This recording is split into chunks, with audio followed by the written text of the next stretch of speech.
You ask Tiger to solve. This deals with linear equations with one unknown. The final result is y equals 4.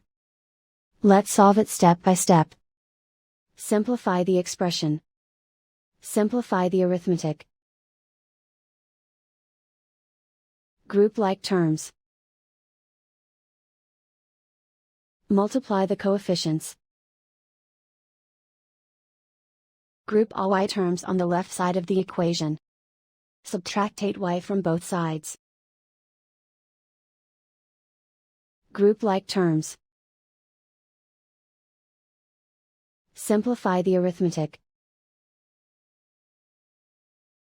Group like terms. Simplify the arithmetic. Group all constants on the right side of the equation. Add 4 to both sides. Simplify the arithmetic.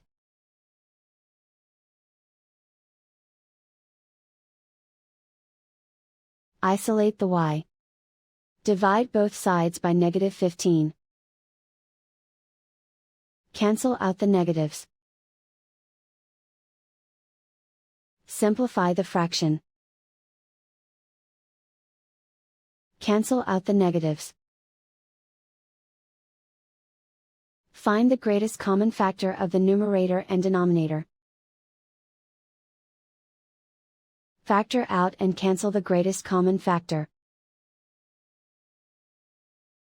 And so the final result is y equals 4.